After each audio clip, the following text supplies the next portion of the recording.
Nous sommes au château de La Palisse le jeudi 1er août 2019. À La Palisse, on connaît l'embouteillage, le moto rétro, mais aussi les sons et lumières. C'est une tradition ici au château, un haut lieu historique privé qui a accueilli le premier son et lumière en France en 1956. Depuis, les spectacles se sont succédés.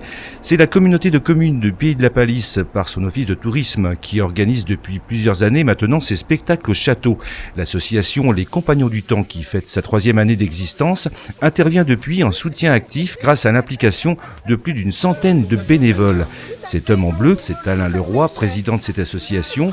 Entouré de ses vice-présidents, il se partage l'encadrement des équipes, car l'organisation devient de plus en plus importante chaque année compte tenu du succès grandissant de ce rendez-vous. On est parti à 30-40, donc en 4 ans on a plus que doublé les effectifs et c'est vrai qu'on a structuré à l'intérieur de l'association, il y a plusieurs groupes. Les Compagnons du Temps sont dans pas mal de postes, aussi bien à l'accueil que partout, mais par contre sur le parking par exemple c'est des gens de la communauté de communes qui sont investis, il y en a aussi qui sont sur la sécurité, enfin bon voilà, donc la communauté de communes a aussi son rôle à jouer parce qu'il y a beaucoup de personnel qui sont mis à disposition, quoi. Pour cet événement, la communauté de communes du Pays de La Palisse, adhérente à la Fédération française des fêtes et spectacles historiques, a su instaurer un partenariat avec le département de l'Allier, la ville de La Palisse et fédérer une trentaine de partenaires privés. C'est un nouveau spectacle chaque année et cela depuis 3 ans. C'est ce qui fait l'originalité de ce rendez-vous. Cette 4e édition nous fait découvrir l'histoire et les contes du Bourbonnais. C'est un voyage entre l'imaginaire et le passage du contrebandier Louis Mandrin dans le Bourbonnais en 1750. Ce spectacle mélange mapping vidéo sur le château, effets spéciaux, batailles, danse, scènes dialoguées, narration et feux d'artifice. C'est une réalisation technique de plusieurs mois encadrée par Bernard Massiel, l'un des plus grands spécialistes en France des sons et lumières. Depuis 4 ans, Jacques Boireau encadre artistiquement cet événement et met en scène le spectacle. Il a su instaurer au fil des années un climat de confiance indispensable pour tous. Si je vois que c'est peut-être un peu compliqué, on simplifie, ou alors on peut aussi compliquer certaines scènes qui était peut-être un petit peu trop basique. Et vraiment chacun il va à fond, quoi. Et puis on s'amuse bien. Comme c'est jamais le même spectacle, on a à chaque fois des surprises, mais j'ai bien aimé chaque année. La 2e année c'était intéressant de traiter de la Révolution, et puis l'an dernier quand on avait fait un mix entre l'histoire du village et l'esprit vintage de l'embouteillage, on avait trouvé un bon fil scénaristique et c'était très très charmant aussi. Cette année c'est encore autre chose. 3 tableaux de danse sont aussi présentés. Pour la partie chorégraphie, Joël Blanchard doit composer avec 60 figurants amateurs sur scène.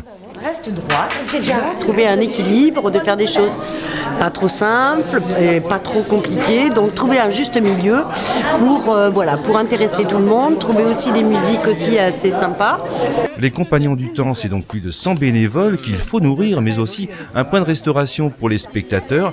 Serge est responsable de l'équipe restauration. Les repas se comptent en milliers tous les ans. Ça veut dire à peu près entre 80 et 90 personnes à faire manger tous les soirs, pendant les 7 représentations, plus les 5 répétitions qui sont faites au château.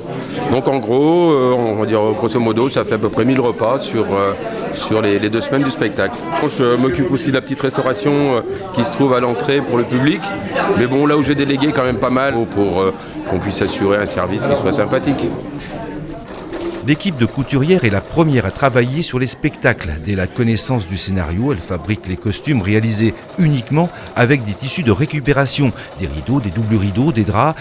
Toujours dans l'ombre, elles sont aussi présentes à chaque représentation pour les retouches. Claude est en charge de cette équipe. Ici, 200 costumes sont réalisés sur mesure par l'équipe de couturières. 200 costumes, c'est quand même beaucoup. Ça prend énormément de temps, mais on ne peut pas le faire dans le peu de temps qui nous est imparti. Il y a des costumes qui resservent de l'année dernière, qui correspondent à peu près à la même époque, donc ils les modifient légèrement. On met ça comme ça, un peu foufou, et voilà. Le personnage, quand il a mis ça, il est quasiment habillé. Costumé, la sécurité aussi. On a fait le choix de la sécurité de s'habiller un peu comme les figurants. Celui-là est pas mal. Les Compagnons du Temps sont aussi fiers d'accueillir dans leur rang à la fois des jeunes, mais aussi de respecter une vraie parité, femmes-hommes. Ces bénévoles locaux commencent les répétitions de ces spectacles à partir d'avril et les continuent au château tout le mois de juillet, et cela tous les soirs. Alors il est important de se sentir un peu comme chez soi et se rendre disponible. Sibylle, en plus de son rôle, se transforme en maquilleuse. C'est son 3e soir. Je suis bénévole, je suis figurante, voilà. Et puis, comme j'aime bien maquiller aussi, je me suis proposée. Puis voilà, j'ai pris goût. Puis voilà. Pour Antoine, c'est sa 3e participation. Puis maintenant, on se connaît tous, donc chaque été, c'est un peu comme une famille. Chaque été, on se retrouve, on passe 2 semaines ensemble. Des vacances un peu? Oui, c'est un peu comme des vacances, oui. Annie est bénévole depuis les années 80. C'est la 4e année qu'elle participe avec l'association. C'est magique déjà. Il y a un côté magique de jouer, beaucoup de contact avec tout le monde, communication, c'est très, très enrichissant de voir. On vient tous d'horizons différents. Cet homme en maillot noir qui installe cette charrette, c'est Jean-Philippe. Cette année, il interprète le premier rôle du spectacle, Louis Mandrin. Pour mieux avoir un petit peu de trac, oui, je pense, ça fait partie du jeu, mais sans plus, quoi. Ça reste quand même quelque chose d'assez... c'est pas simple, mais ça demande, oui, ça demande un petit peu de travail quand même, oui. Un travail qui a payé en 2018. Le précédent spectacle a accueilli 7000 personnes pour 7 représentations. Cette année, une représentation a déjà été annulée sur les 7 prévues à cause du mauvais temps, mais il ne faut rien lâcher. Il est 19h, on se prépare. Pour certains figurants, c'est le moment d'enfiler plusieurs couches de costumes pour être prêts rapidement dans leur changement de personnage. Le président de l'association connaît bien le problème. C'est que sinon j'ai pas le temps de me changer complètement, donc je suis obligé de mettre 2 couches l'une sur l'autre. Là ça va, ça fait pas trop chaud, mais il y a eu un soir là, on avait mouillé la chemise. C'est l'heure où chacun se transforme, les bénévoles changent de peau. C'est ça que vous voulez voir nos belles tenues? Je suis une violoniste déjantée. Je suis une bourgeoise, occasionnellement. C'est pour le bourgeois et après je suis le baron. Voilà.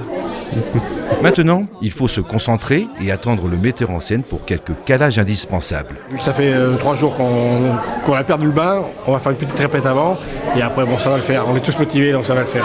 Ce spectacle fait partie des événements qui valorisent le château tout au long de l'année, mais c'est aussi un rendez-vous de territoire indispensable pour la notoriété de la collectivité et son développement. Un monument comme celui-ci se doit de vivre.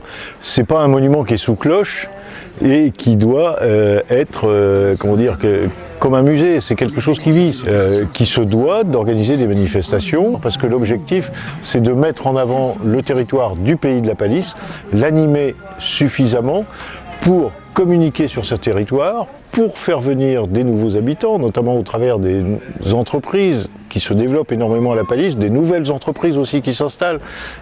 Donc c'est tout ça, c'est tout un ensemble. Le public est arrivé, cette fois les gradins sont bien remplis, c'est bientôt l'heure de rentrer en scène. Tout est prêt. Ah peut-être, je sais pas. Pendant 1h30 de spectacle, c'est la magie qui va s'opérer et plonger le spectateur dans une autre dimension. Ici, tous les bénévoles vont, après des mois de travail, vivre un moment fort. C'est ici le fruit de beaucoup d'investissement et de passion. Déjà pour 2020, le metteur en scène a une vision d'artiste, mais le choix du thème du prochain rendez-vous sera décidé par le comité de pilotage. En attendant, que le spectacle continue et que le château s'illumine de 1000 feux.